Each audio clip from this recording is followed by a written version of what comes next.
Isang mapagpalang hapon, maulan na hapon po sa atin ngayon. Sa amin po ay malakas ang ulan.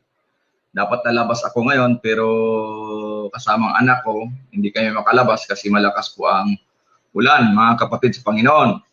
Kaya ang ating gagawin po ngayon ay magbulay-bulay tayo ng salita ng Panginoong Diyos, a little encouragement sa bawat isa sa atin. Tinyahan ko po na ang bawat friends ko na gustong manood, you are free to watch this video. Live po tayo sa aking Facebook account. At ang paksa po na ating pag-usapan po ngayon ay pinamagatan ko pong hindi pinanghihinaan ng loob.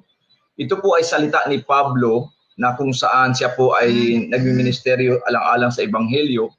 Hindi lang alang-alang sa Ebanghelyo, kundi marami pang aspeto sa kanyang ministeryo na involved po siya na sa kabila na marami siyang naranasan na maaari sabihin natin hindi kaya-aya dahil nga sa kanyang pangangaral ng Ebanghelyo, ay nasabi pa rin ni Pablo na hindi pinanghinaan ng loob sila.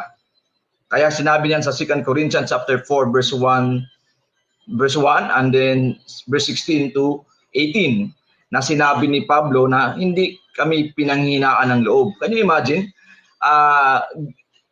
Mayroong sitwasyon na sinasabi ni Pablo na hindi kami pinanghinaan ng loob kasi mayroong kondisyon, may sitwasyon na makikita mo talaga na mapanghinaan ka ng loob. At yung sitwasyon na yon ay nagtulak kay Pablo na masabi nila na hindi sila pinanghinaan ng loob. Ibig sabihin, papalagay na lang natin na hindi big deal sa kanila yung sitwasyon, yung kondisyon na nangyari sa kanila. Kasi nasabi nila na hindi pinanghinaan ng loob. Dumaan sila, naranasan nila yung bagay na yon, pero sa kabilang banda ay sinabi nila na hindi sila pinanghinaan ng loob. Yun po ang ating alamin ngayon. Ano ba yung mga sitwasyon, kondisyon na bakit nasabi ni Pablo na hindi sila pinanghinaan ng loob? Kasi mahalaga po to sa ating buhay pananampalataya. Tayo mga anak ng Diyos, aminin natin na minsan napanghinaan tayo ng loob. It's because of the situation, because of the condition po, circumstansya po na nangyayari sa ating paligid, sa ating mismo, kaya napanghinaan tayo ng loob. Pero si Pablo ay hindi po ganon. Ang kanyang mga kasamahan ay hindi po ganon, kundi nasabi nila, hindi kami pinanghinaan ng loob. Now, ano ba yung sitwasyon na yon na dapat sila mapanghinaan ng loob? Madi-discourage, mawala ng gana, manglupaypay. Pero si Pablo, sinabi niya, hindi na panghinaan ng loob. Basahin po natin sa 2 Corinthians chapter 4 verse 11. Ito ang sabi ng Biblia, sa 2 Corinthians chapter 4 verse 11. Alamin po natin, chapter 4, una muna sa chapter 4 verse 1, itong sabi ng Biblia, kaya't yaman sa pamagitan ng kahabagan ng Diyos ay tinataglay namin ang paglilingkod na ito.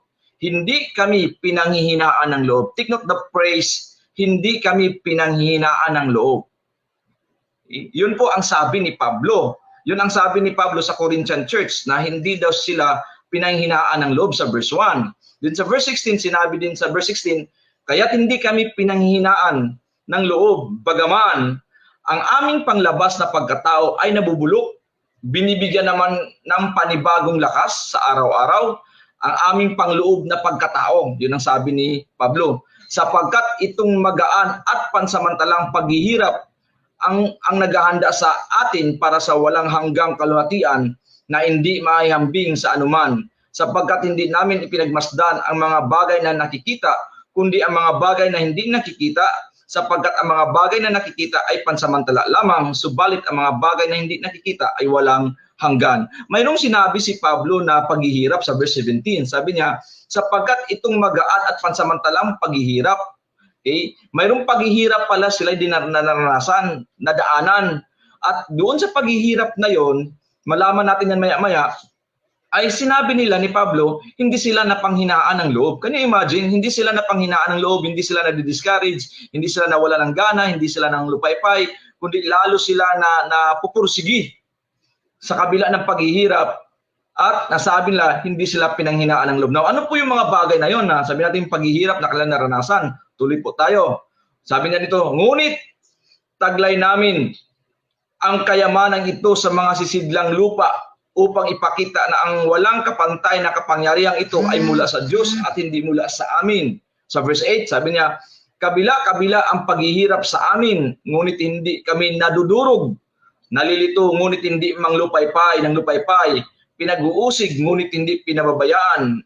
Pinababagsak, ngunit hindi nawawasak. Dala-dala namin sa katawan ang kamatayan ni Jesus upang mahayag din sa aming katawan ang buhay ni Jesus. Sapagkat kaming nabubuhay ay laging nabibingit sa kamatayan dahil kay Jesus, upang ang kanyang buhay ay nahayag sa pamamagitan ng aming katawan, may kamatayan, kaya't ang kumikilos sa amin ay kamatayan, ngunit sa inyo naman ay buhay. Ito pala yung sinabi ni Pablo na paghihirap na kanilang naranasan, na kanilang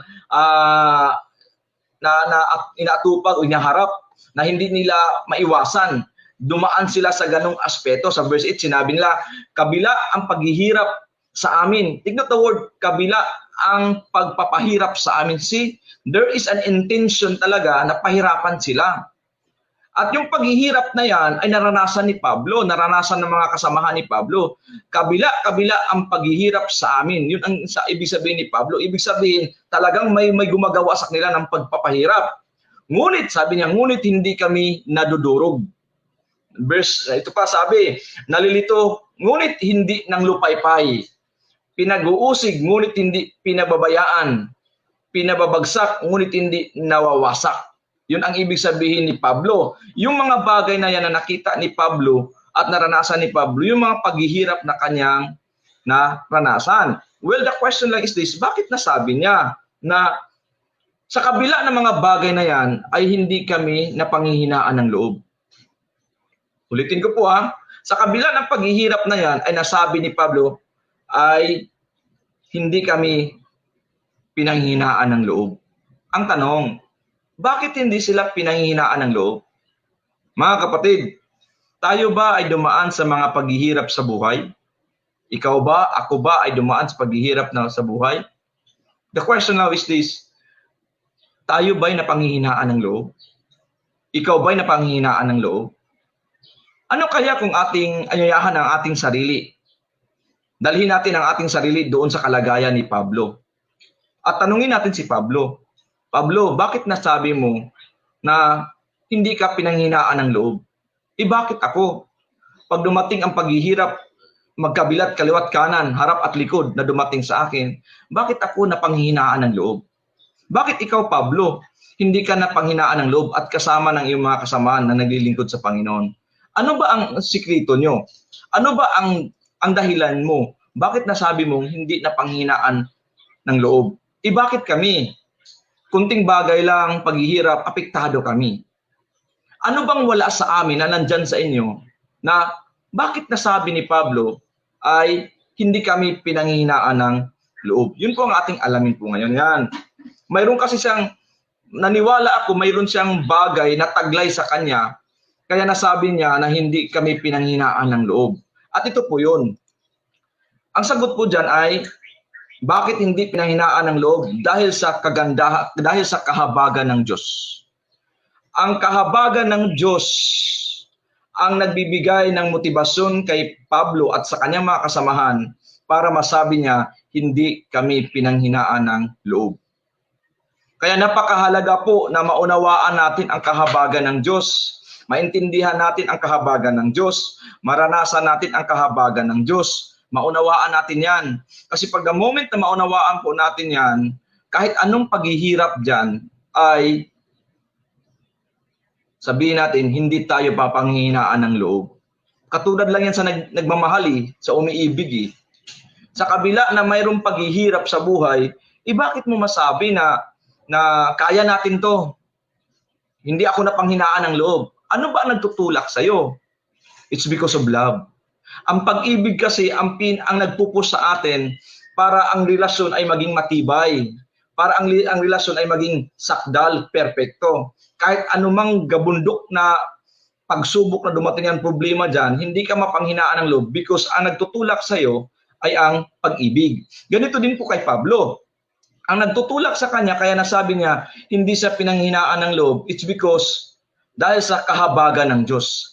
Ang kahabagan ng Diyos ang nagpapaunawa sa kanya, ang nagpapaintindi sa kanya sa lahat ng aspeto, sa anumang kalagayan, sa anumang kondisyon, sa anumang sitwasyon sa buhay. Pinaintindi ng kahabagan ng Diyos ang mga bagay na nandyan sa paligid ni Pablo, kaya nasabi niya, hindi kami pinanghinaan ng loob. Actually, sa Romans chapter 1 to 12, or chapter 1 to chapter 11 ng Romans, pinaliwanag ng writer ng Romans ang kahabagan ng Diyos kasi sinabi niya sa chapter 12, in view of God's mercies, in view of God's mercies. Ibig sabihin, matapos pinaliwanag ng writer ang mga kahabagan ng Diyos, sinabi niya agad sa chapter 12 ng Romans, in view of God's mercies. Ibig sabihin, mga mercies pala yung ng Diyos, yung sinabi niya sa Romans chapter 1 hanggang chapter 12. Ganon din po kay Pablo dito sa Corinthians. Kaya nasabi niya, hindi kami pinanghinaan ng loob dahil nga nasumpungan niya ang kahabagan ng Diyos. At yung kahabagan ng Diyos, yun ang nagdikta sa kanya, yun ang nag-uudyok sa kanya, kaya hindi siya pinanghihinaan ng loob. Now, totoo ba talaga yung kahabagan ng Diyos ang nandyan sa kanya? Nandyan sa kanya po. Balik tayo. Ito ang sabi niya sa Bible, sa verse 4. Kaya't yaman sa pamagitan ng kahabagan ng Diyos ay tinataglay namin ang paglilingkod na ito. See? Sa verse 4 nasabi niya, kaya't yaman sa pamamagitan ng kahabagan ng Diyos. Ibig sabihin, ang punto ng writer, si Pablo mismo, naranasan niya ang kahabag ng Diyos. Na-gets niya ang habag ng Diyos. Nasumpungan niya ang habag ng Diyos. Kaya't nasabi niya, kaya't yaman sa pamamagitan ng kahabagan ng Diyos. Mayroong habag ang Diyos eh. At ang habag ng Diyos, na yan ay taglay ni Pablo. Sinabi yan sa abang talata ng Biblia, sabi niya sa verse 7, ngunit taglay namin ang kayamanang ito. Okay? Maliban sa kahabagan ng Diyos, mayroon pa siyang taglay. At yung taglay nandyan sa kanya, yun pala yung kahabagan ng Panginoong Diyos. At yung kahabagan ng Panginoong Diyos, ay sabi niya dyan sa verse 7, ngunit taglay namin ang kayamanang ito sa aming sisidlang lupa. May kayamanan. At taglay ni Pablo yung kayamanan na yan sa kanyang sisidlang lupa. Speaking of, sa kanyang lupang katawan. Taglay niya yun, andyan sa kanyang kalooban. Ano po yun? Yun yung kahabagan ng Panginoong Diyos. At sinabi niya, upang ipakita na ang walang kapantay na kapangyarihan ito ay mula sa Diyos. Can you imagine? Yung kayamanang iyan ay may kapangyarihan. At yung kapangyarihan yan ay walang kapantay at ito ay mula sa Diyos. Mga kapatid, sa panahon ng pandemya, marami tayong mga alalahanin sa buhay. Maaaring mabagabag tayo. Maaaring andun yung paghihirap. Hindi natin maunawaan eh. We have lots of questions in mind. Lord, bakit ganito? Bakit ganire? But the moment that we will understand and embraces the mercies of God, doon natin masasabi, hindi ako pinanghihinaan ng loob. At sabi ni Pablo, hindi kami pinanghihinaan ng loob. Marami pa po yan na kung ating assessay, ano ba yung mga kahabagan ng Diyos na naranasan ni Pablo, na kanyang taglay. Sabi ni Pablo, marami pa po sa talatang ito, sa chapter na to, na pwede nating isa-isahin. Pero ang pinaka-highlight talaga ni Pablo kung bakit niya nasabi, hindi kami pinanghinaan ng loob, dahil sa kahabagan ng Diyos. Yung habag niya eh, the mercies of God. And that yung mercies na yan, yun ang nagkuhan sa kanya, nagro-rule sa kanyang buhay. Yun ang nagahari. Yun ang nagko-control. Yun ang nagpupush sa kanya, nagpo-force sa kanya. At yun ang nagsasabi sa kanya na hindi kami pinanghihinaan ng loob. Wala siyang lakas na labanan ang dumating na paghihirap sa kanya. But because of the mercies of God, diyan niya nasabi, hindi kami pinanghihinaan ng loob. Kaya mga kapatid, ay nayahan ko uli kayo na balik tayo sa Word of God. Let's study the Word of God. Let us come to God and ask God to experience His mercies. Kasi napakalawak, napakalalim, napakadakila ang mercies ng Panginoong Diyos. At pag maranasan yan, ay napakaganda. No wonder why, bakit sila David, sila Pedro, mga writers ng unang panahon, bakit sila, gano'n na lang sila kadeterminado na magpatuloy sa kalooban ng Panginoong Diyos? Because naranasan nila ang mga biyaya at mercies ng Panginoong Diyos. Actually, there was a time na kay Isaiah, si Isaiah gusto niya nang mamatay. Sumuko na siya eh. Gusto na niyang mamatay. Not Isaiah, kundi si Elijah. Si Elijah gusto na niyang mamatay. Sumuko na siya. But ang Diyos ay nangusap sa kanya sa iba't ibang kaparaanan, by nature, sa iba't ibang kaparaanan at lumakas siya uli. At sabi ng Panginoon, hindi pa tapos ang misyon ko sa iyo. Kaya lumakas siya ulit, nagpapatuloy siya. Bakit? Naranasan niya kasi yung mga bagay-bagay na hindi kayang maranasan ng tao, pero pinaparanas ng Diyos sa kanya. At ang tawag po niyan kay Pablo, kahabagan ng Diyos. Kaya mga kapatid, iyayahan ko po kayo na tayo po'y mag-aral, magbulay-bulay ng salita ng Diyos. Kasi sa panahon ng pandemya ay mahirap mag-isip, malito, hindi ka mapakali, mababalisa ka. But if we will rest in the mercies of God, then masabi natin, hindi nga tayo panghihinaan ng loob. Magandang hapon po. God bless you po.